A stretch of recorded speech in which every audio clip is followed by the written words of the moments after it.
Guérison d'un hydropique. Jésus accepte une invitation un jour de sabbat chez un pharisien. Il y est observé par les convives. Entré dans la maison, il aperçoit un hydropique. Il demande aux assistants s'il est permis de le guérir. Ils se taisent. Jésus guérit et congédie le malade, puis il se justifie en alléguant la pratique de ses adversaires qui, malgré le sabbat, retirent du puits leur fils ou leur bœuf, 1 à 6. Une leçon d'humilité. Remarquant que les invités recherchent les premières places, il combat ces dispositions orgueilleuses en leur montrant dans une parabole l'intérêt qu'ils ont à se mettre à la dernière place pour être honorés quand le maître de la maison les invitera à monter plus haut, juillet 2011. Une leçon de bienfaisance. Jésus engage son hôte à ne pas inviter ses égaux, mais ceux qui ne peuvent le lui rendre, il recevra l'appareil à la résurrection des justes, décembre 2014. La parabole du souper. Les premiers invités. Un convive célèbre le bonheur de ceux qui auront part au banquet dans le royaume de Dieu. Jésus répond par un avertissement sous forme de parabole, un homme donne un grand souper. Il fait dire par son serviteur aux nombreux invités que le repas est prêt, 15 à 17. Leurs excuses, le premier allègue son chant, le second s'ébuffe, le troisième répond qu'il vient de se marier, 18 à 20. Les seconds invités. Le serviteur fait rapport à son maître. Celui-ci, irrité, lui ordonne d'aller sur les places et dans les rues de la ville chercher les malheureux sans asile. Le serviteur répond qu'il l'a fait et que la salle n'est pas encore pleine. Le maître l'envoie au dehors, dans les chemins, le long des haies et lui dit de presser les gens d'entrer, car, déclare-t-il, aucun des premiers invités ne goûtera du souper, 21 à 24. Verset 1. Verset 1 à 24 repas chez un pharisien, parabole du souper. Grec, manger du pain, hébraïsme qui signifie prendre un repas. Le pharisien qui l'avait invité avec beaucoup d'autres convives, verset 7, est désigné comme l'un des chefs de ce parti, à la fois politique et religieux, Matthieu 3.7, note, d'où l'on a conclu qu'il devait être membre du Sanhédrin. Cela ne ressort pas nécessairement du terme de l'original, il pouvait être simplement l'un des plus influents du parti. Jésus, selon sa coutume, Luc 7.36, Luc 11.37 et ailleurs, accepte cette invitation, même en un jour de sabbat.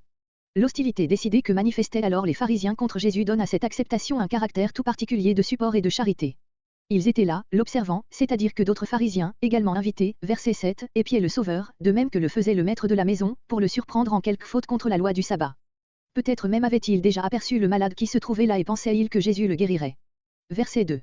Le mot voici indique le moment où Jésus découvre ce fait inattendu. Comment ce malheureux se trouve-t-il là devant lui?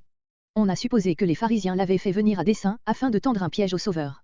Ce n'est pas impossible, mais il n'y a rien de pareil dans le texte et il ne faut pas rendre même des pharisiens plus mauvais qu'ils ne sont.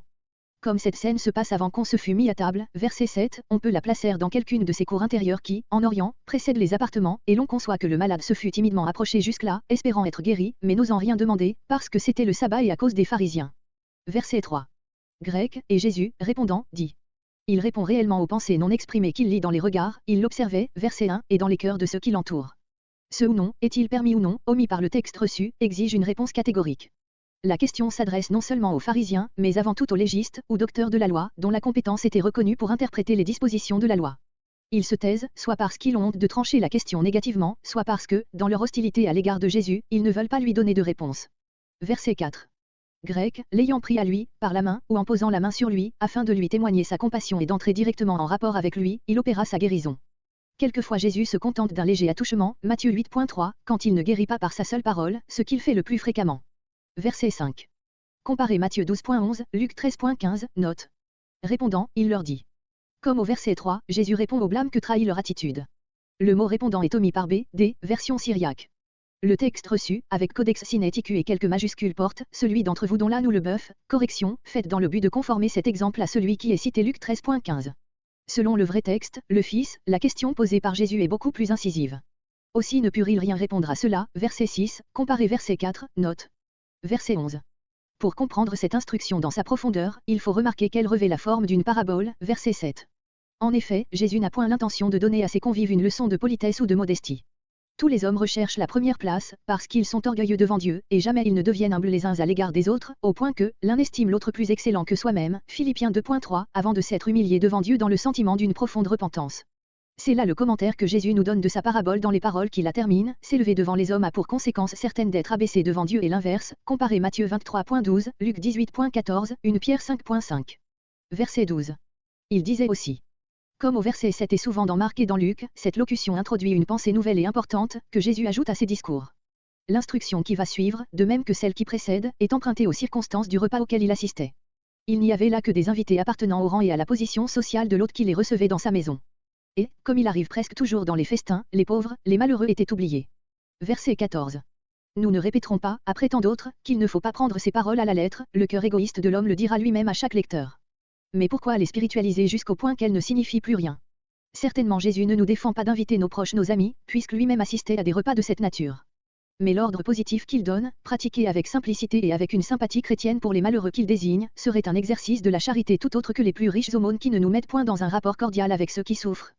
Et, en outre, le Sauveur fait intervenir un motif moral de la plus haute importance, le désintéressement, qui n'attend pas qu'on lui rende l'appareil. Tout est fait pour Dieu, par amour pour ses enfants malheureux et en vue de la rétribution éternelle à la résurrection des justes. De ce dernier terme on a voulu conclure que Jésus enseigne deux résurrections, celle des justes, d'abord, puis celle des injustes. Il n'y a rien de pareil dans le texte, mais le Sauveur, comme Paul dans une multitude de passages, 1 Corinthiens 15.42-44, 1 Corinthiens 15.53-57, Philippiens 3.21, 1 Thessaloniciens 4.13-18, etc., voulant mettre sous les yeux des fidèles leurs espérances éternelles, ne parle que de la résurrection bienheureuse. Verset 15. Grec, mangera du pain, hébraïsme qui signifie participer à un repas, verset 1. La résurrection des justes, dont Jésus avait parlé, verset 14, éveille chez l'un des convives l'espérance du bonheur céleste, de ce banquet dans le royaume de Dieu qui en était le symbole, Matthieu 8.11, Luc 13.29. Jésus répond à cette exclamation, inspirée peut-être par une assurance présomptueuse, en donnant à ses auditeurs un sérieux avertissement.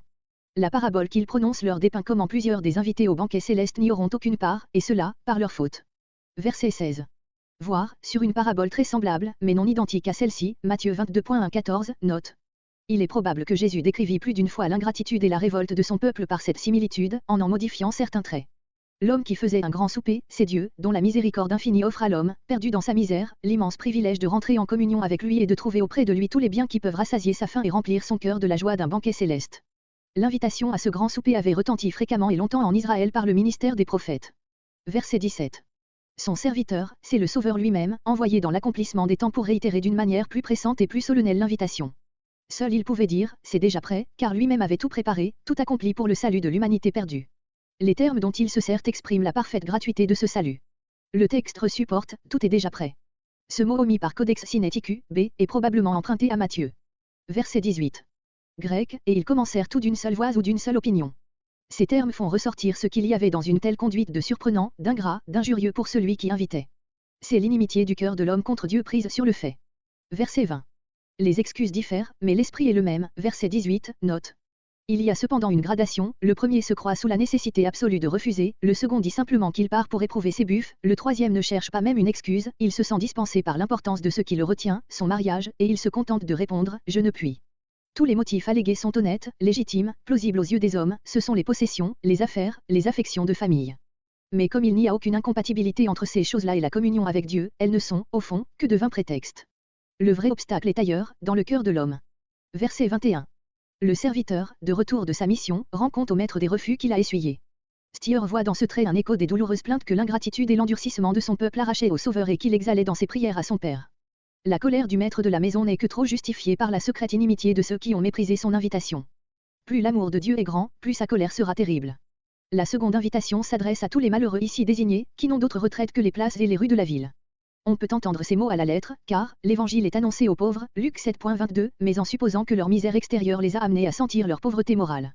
Ce sentiment seul les rend capables de répondre à l'invitation et d'entrer dans la salle du festin. À ce point de vue, on peut admettre que, sous les traits de ces malheureux, Jésus a voulu représenter aussi les péagers et les pécheurs qui venaient à lui presser par le repentir, Luc 15.1. Verset 22.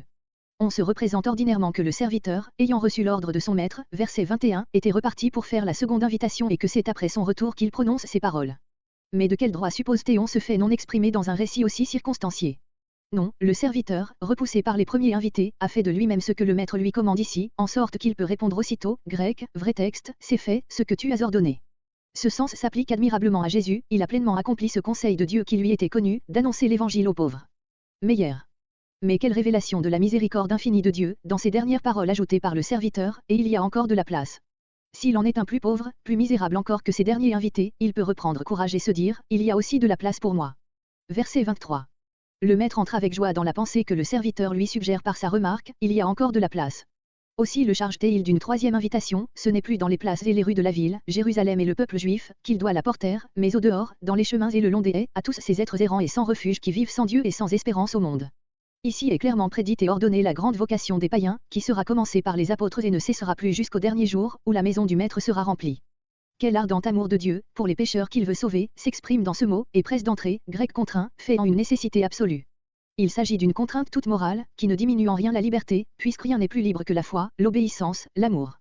Cette contrainte s'exerce sur les consciences par la sainteté de la loi, sur les cœurs par la puissance de l'amour divin, sur la volonté par l'action de l'Esprit de Dieu. Dieu ne force personne, mais il fait qu'on veut. Gossan. Qui aurait pu croire que jamais on chercherait dans ces paroles une légitimation de l'horrible contrainte par le fer et le feu. Verset 24.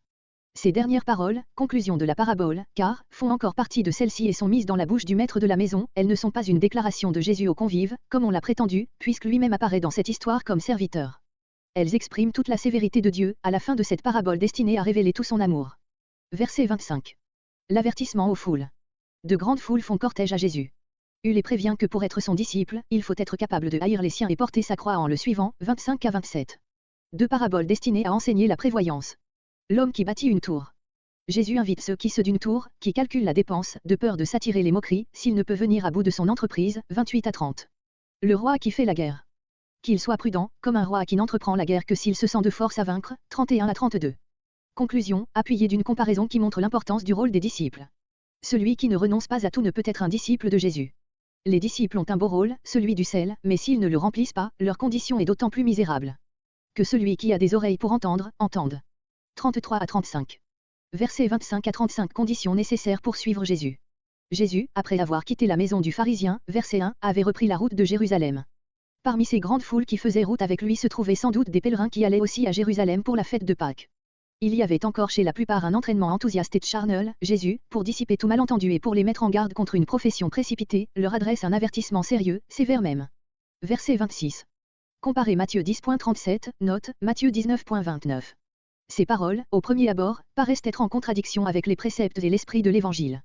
Celui-ci nous enseigne l'amour de tous les hommes, de nos ennemis même, à plus forte raison de nos proches. Comment faut-il donc les comprendre?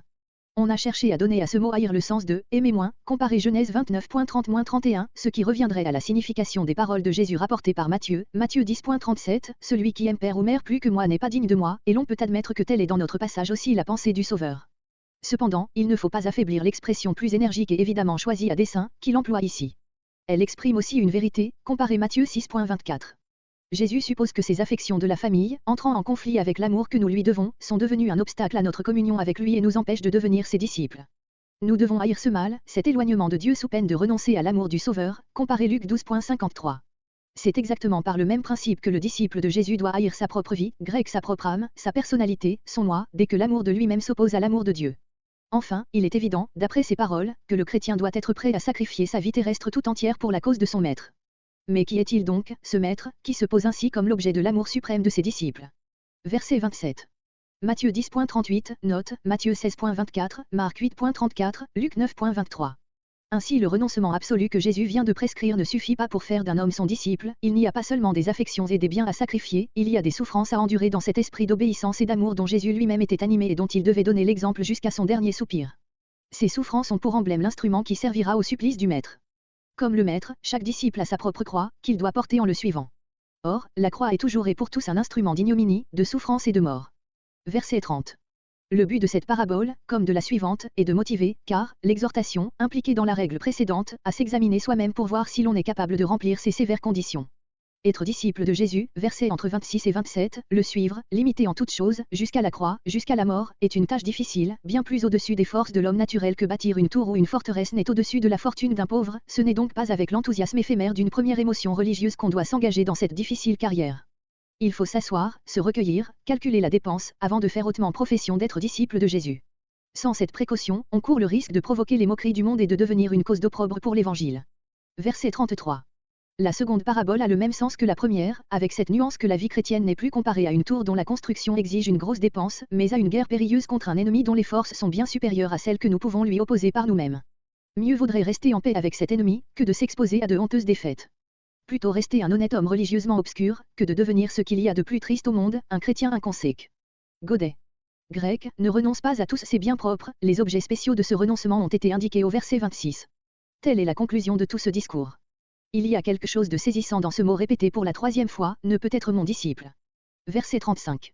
Comparez, sur cette image, Matthieu 5.13, note et Marc 9.50, note.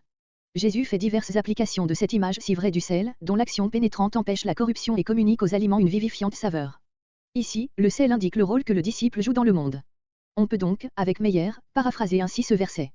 C'est une belle chose d'être mon disciple, comme tel, de servir à conserver la vie spirituelle parmi les hommes, de même que le sel conserve la pureté et la saveur dans les choses matérielles.